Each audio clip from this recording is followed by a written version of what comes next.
First time I saw the parade at the Japan town, I think dancers, kimono, beautiful kimono, and walking nicely. So too nice, no noise. Then my friend made a omikoshi, killed the mikoshi. Then I play drum to make noise, just like a Japanese festival. で子供の時に見たそのイメージっていうのがとてもあったんで、そのお総太鼓のおじさんたちがこういろんな太鼓を打ってね、それが僕の頭にあったんで、それをやったらいいなと、そしてみんなが楽しめると。I remember going to this concert, and I was in the balcony, and Tanaka's group was opening. All I remember was I wanted to literally jump out of the balcony and come join them. They just pulled me in my hara, was just being pulled by their spirit and their drumming.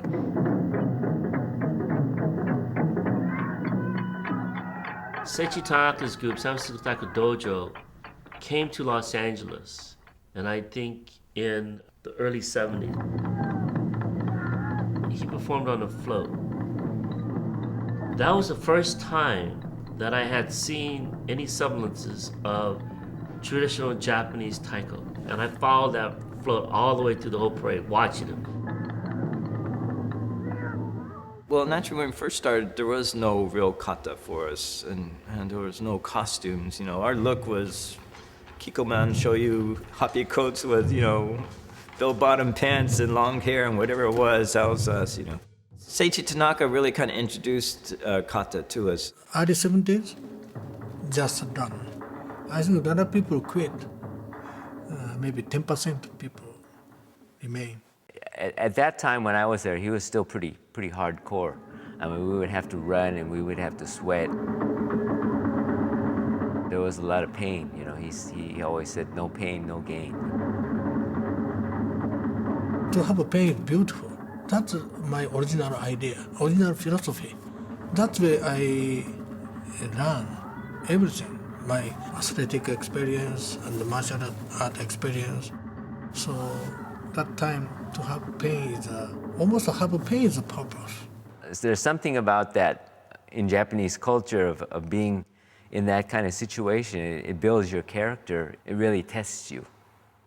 For Tanaka, even though you had to do it his way or the highway, kind of so to speak, he is a very open person because he let me in there, a crazy person like me. When he plays the drum, it means everything. It's really profound when he plays.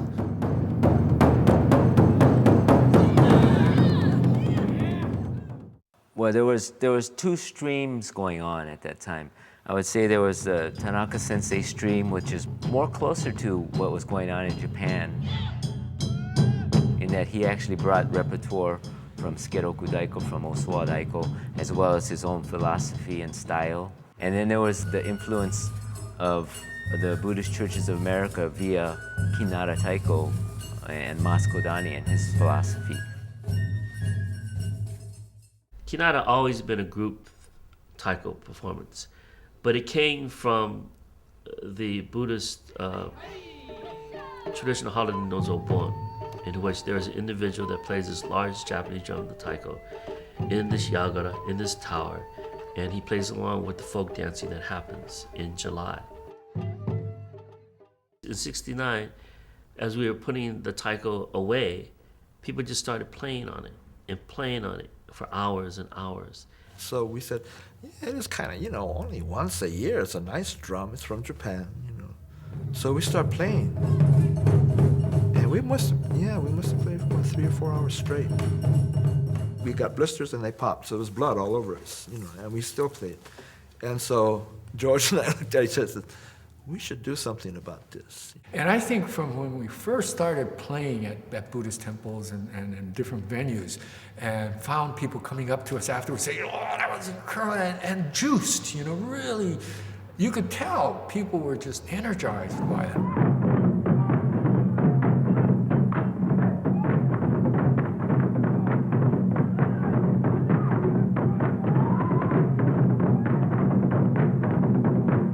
In chatting with them, I found out there weren't very many musically trained people in this group.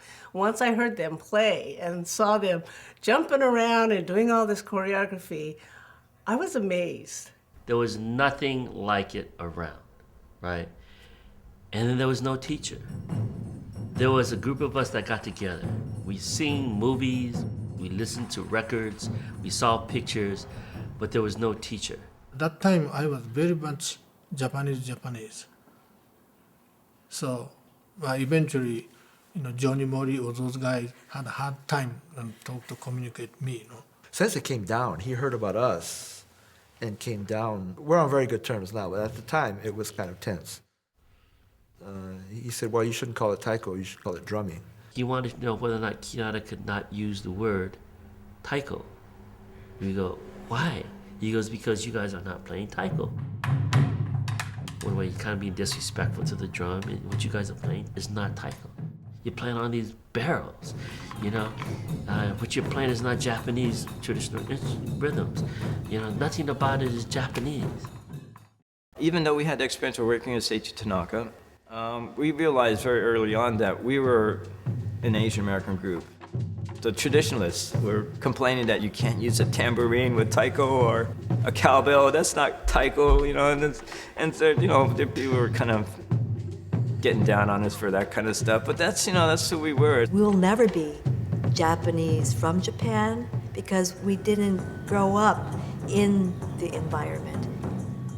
It empowered us to say, we definitely have a voice, we definitely have a unique identity of what we put out there in expression that stands alone from Japanese taiko.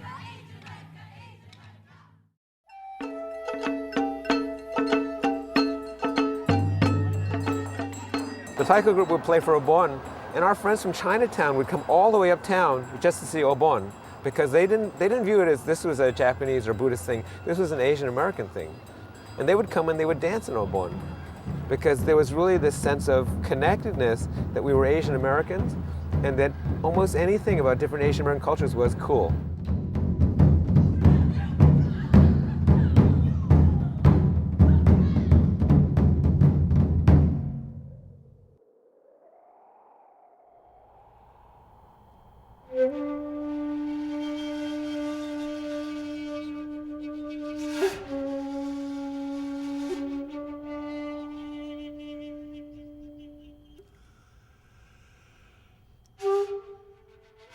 I think it goes way back to the first time I ever filled out a form, where were you born? And you put Manzanar Relocation Center, and you find yourself having to explain it, because people say, Manzanar, I mean, where is that,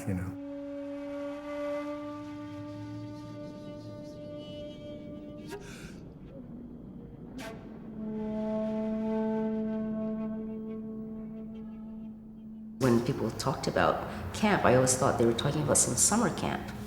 So I was pretty shocked when I found out what it was.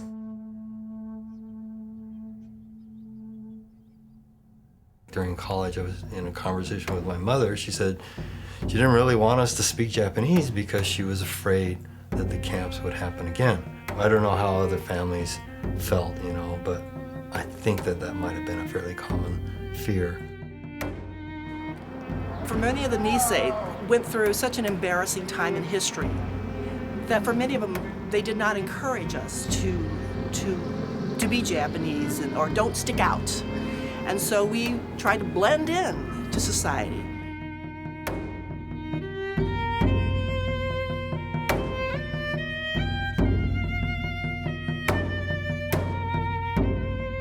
We were looking for something to help young senseis and young Asians, to try to find a positive identity. And taiko seemed the perfect thing for it, really.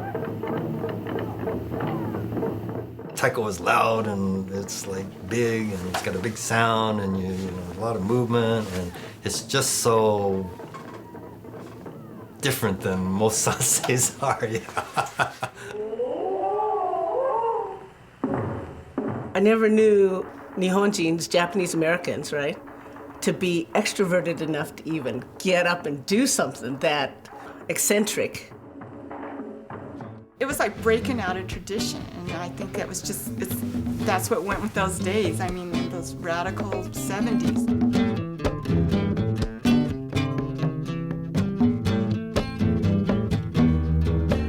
That was during the time of the Vietnam era, student strikes.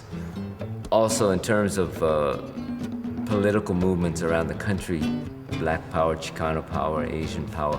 So a lot of people were trying to express themselves, artistically as well.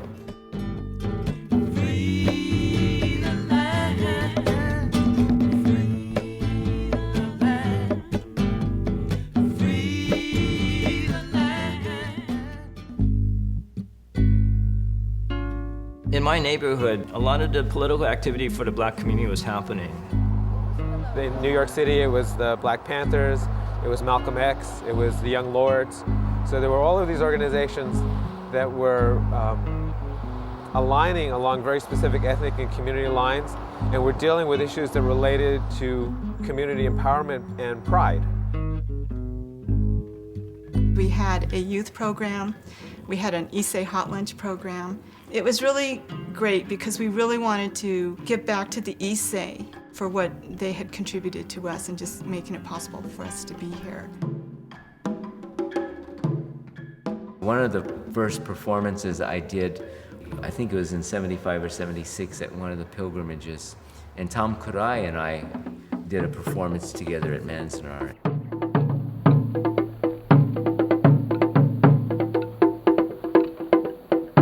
For me, it's very significant to be here today because Manzanar marks the beginning of my career as a Taiko player, and also Manzanar symbolizes the beginning of my identity as a Japanese American.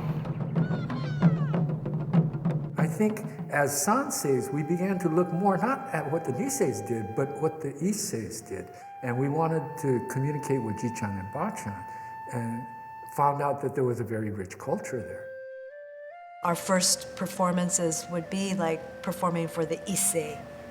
To have the response of Issei crying and then coming up and saying, "Oh, I'm so happy that, that you are being in touch with your Japanese culture."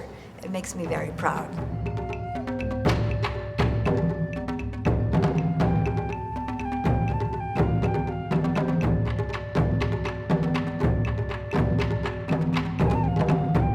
I think there was a certain pride in seeing people, yellow people, Asian people, doing something so active.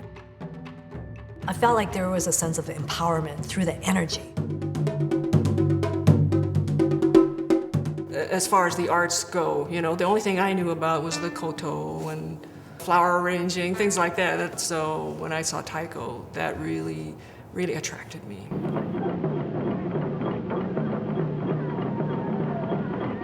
The majority of players in the United States has been women. I would always tell the audiences, "Oh, American women are very strong."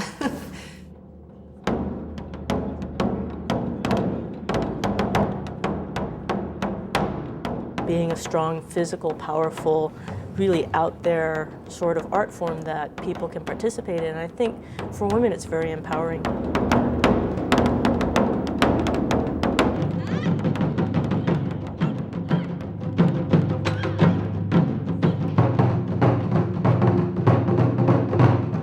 Enjoy the empowerment of playing and the feeling of it's okay that I can be up there making this much noise.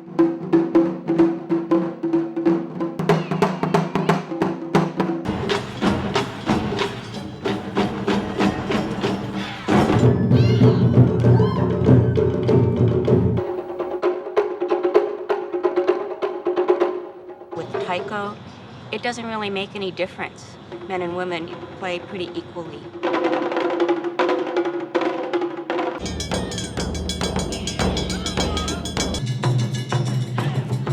Once you hit that drum, your life has changed forever.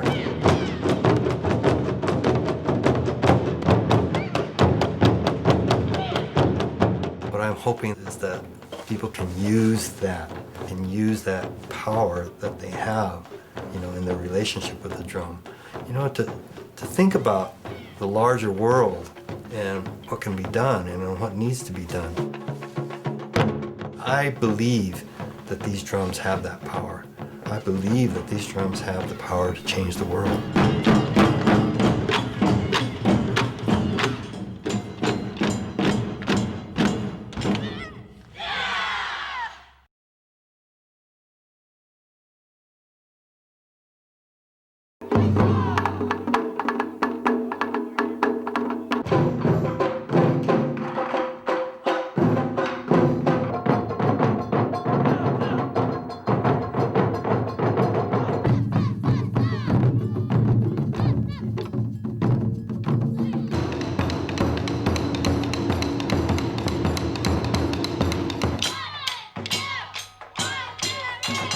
You know, a lot of these kids who are playing now, you know, they started when they were 5, so that really can't compare to somebody like myself who I started when I was 21.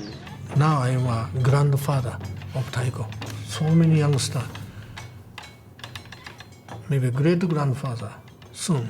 でまあ30年経って見渡したらなんかいっぱい増えたんだけど、これは日本の太鼓だよ、日系の太鼓だよっていうそういうねアイデンティティも持たないような太鼓がたくさん増えちゃったと僕は思うんですよね。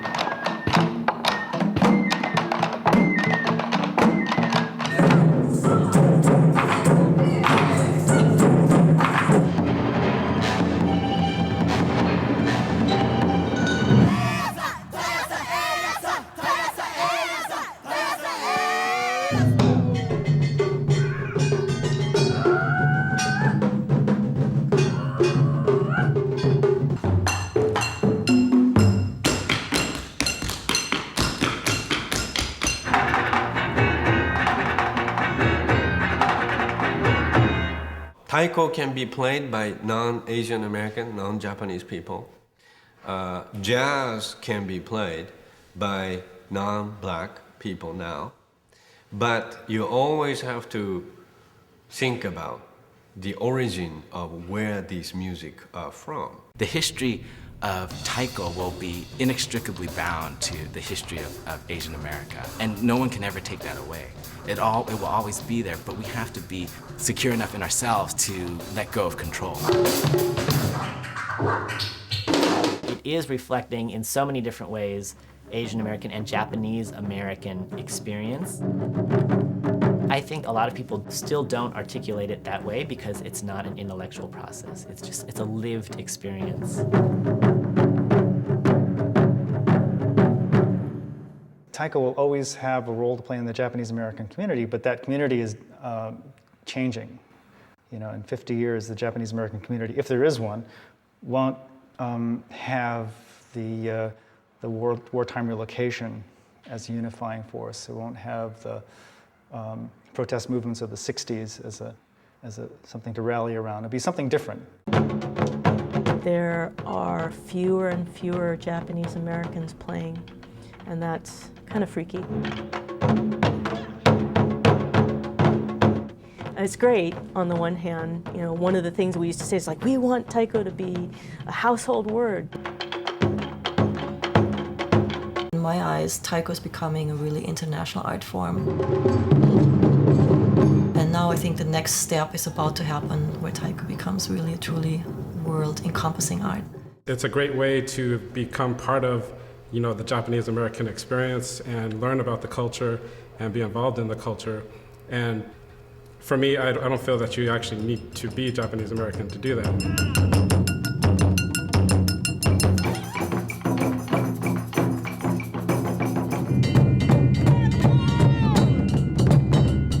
Through Taiko, we can add to this continued interaction with different cultures. And I think that's something that's also unique to Hawaii, the ability for people here to be able to work together and work so well. And it's just second nature. You just see that person playing Taiko. You don't necessarily say, oh, hey, that's a Auli playing Taiko.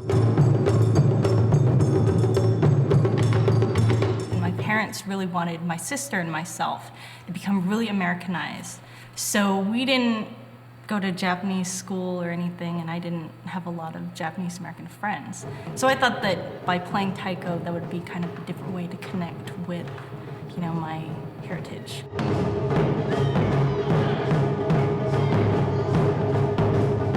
It's not as much about the drums as it is about being part of a group and part of being in the experience of making music together with other people. To all, you know, be together at Kinnara's practice place, having a potluck and jamming out together, you could really feel the connection that we all had through taiko. And we were all brought here because of this drum.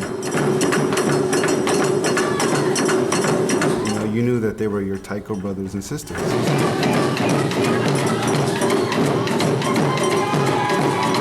One of the interesting things that I would run into from time to time were other Koreans and Korean Americans who would question my participation in this activity.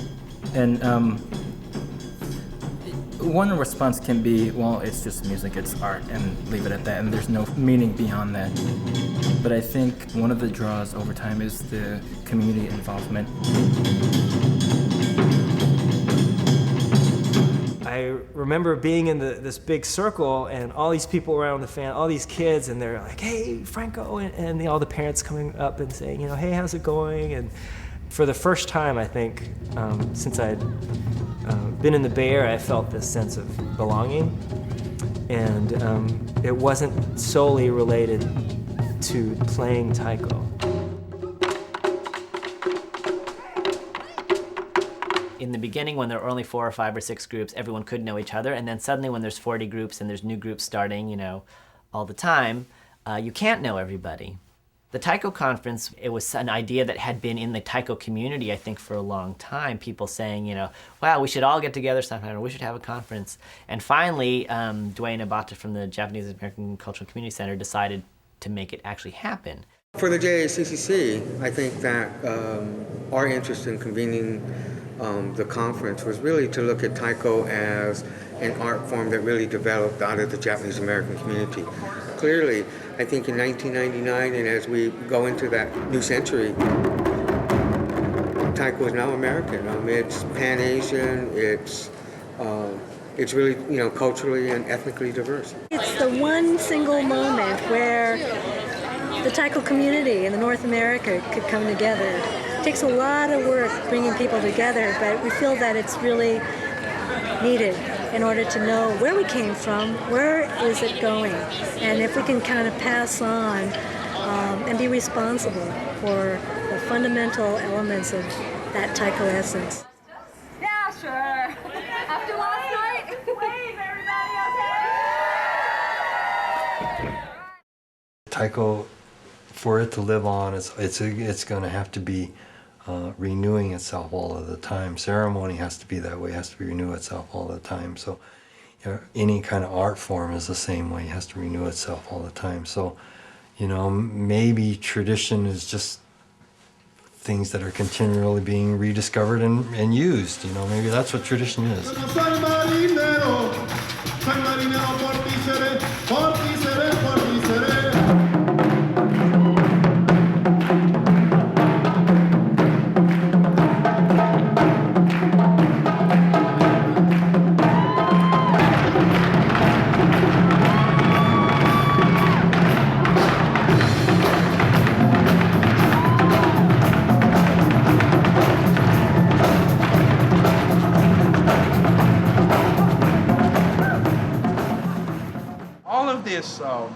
You know, back to the roots movement, Asian identity, you know, who should play taiko, what is taiko, you know, this whole discussion. I mean, they get so deep into it, and I'm sitting there thinking, well, we do it because it's fun? I mean, you know, anybody ever thought about that? It's fun.